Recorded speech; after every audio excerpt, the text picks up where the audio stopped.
brave. That is what they're trained to do. But until you face that situation, we can only speak high things of these officers that went inside. There was one victim that was shot by the offender inside of Walmart. We don't know the status of her condition right now, but she was taken to the hospital, and I believe she was able to talk when she was taken away from the scene. Overnight, we have learned new things. The suspect did engage in more than one gunfight with our officers, both inside and outside of Walmart. 7 EPD officers and 1 Vanderburgh County Sheriff's deputy engaged in gunfire with the suspect. We do not know how many rounds have been fired by any of our officers. That'll be collected through crime scene. The offender was pronounced deceased inside the store. Our officers engaged with him, and he was deceased inside the store. The offender is 25-year-old Ronald Ray Mosley II. That's Mosley. We do know Walmart was a previous workplace for him, and it appears that he and the victim were possibly co-workers at one time. No officers were injured in this incident, and per protocol, they had to go to the hospital to get their blood drawn. They also had to turn in their duty weapons as evidence, and their statements were provided to the city attorney. This is a tragic incident. We can't imagine what the witnesses and employees and customers inside went through.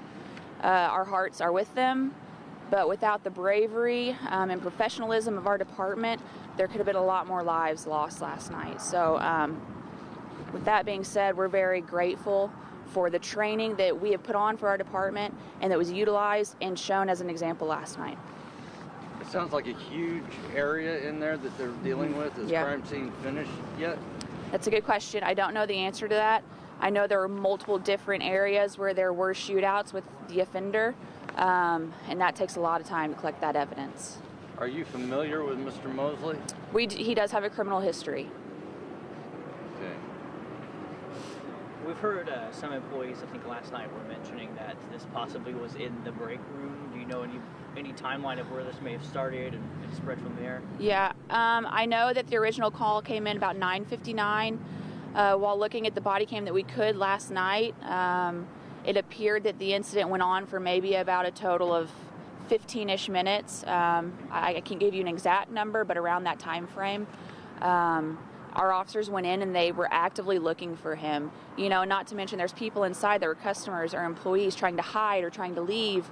So having to navigate, is this the offender? Is this just a witness? You know, just watching the body cam last night, it's a very eerie feeling because there's multiple officers in there looking for the offender, and he could come around the corner at any time. And that's why I can't emphasize enough the bravery and professionalism of our department. I know you mentioned that he's a previous employee and may have been a coworker at one time.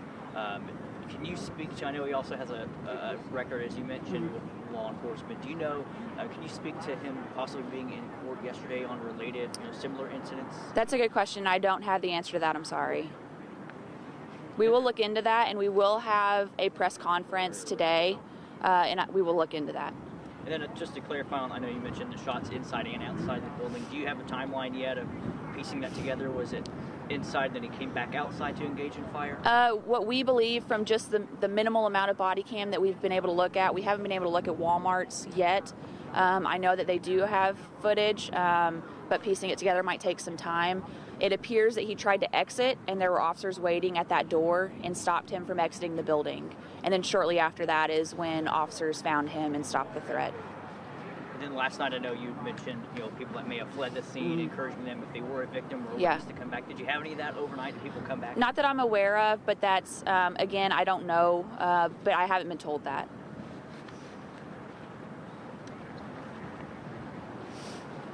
We're taking down the crime scene tape. Okay. Is that about done? I don't know. We will, as soon as we're complete here, I would suspect, but I don't know when Walmart will be back open. I know that they have, corporation coming, and it'll probably be closed, and this area will be shut down still for a little while. Thank you, Dave. Thank you.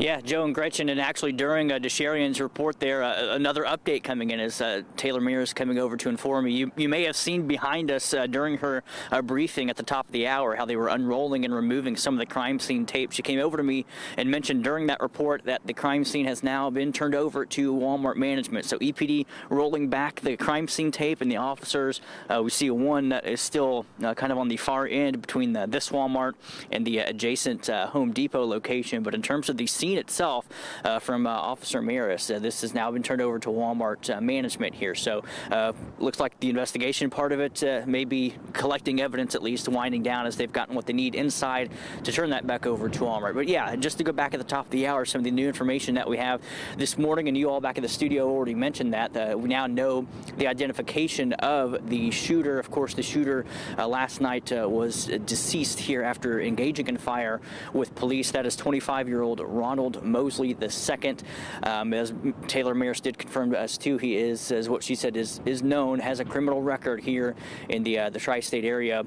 So, and possible connection to one of the victims as well. And again, we still do not know the condition of that victim, as Taylor Mears told us here at the top of the hour that they believe that, of course, she was alive while they were taking that victim to the hospital last night. But they also updated this morning saying that they believe the victim was alert and talking on her way to the hospital as well. So that, of course, is encouraging news. So still gathering some information. Again, we don't know the exact condition this morning of the victim. We don't necessarily know a motive, and of course that's in a situation like this with the shooter and the suspect dead after last night's shootout. Some answers that we may not find. But again, the crime scene tape rolled back, the scene turned back over to Walmart management. And again, they did tell us as well that the suspect, again, 25-year-old Ronald Mosley II, actually engaged in fire with police inside and outside of the Walmart location last night. Again, the timeline still piecing that together with the detectives lining up with the surveillance video that they'll be pouring over as well.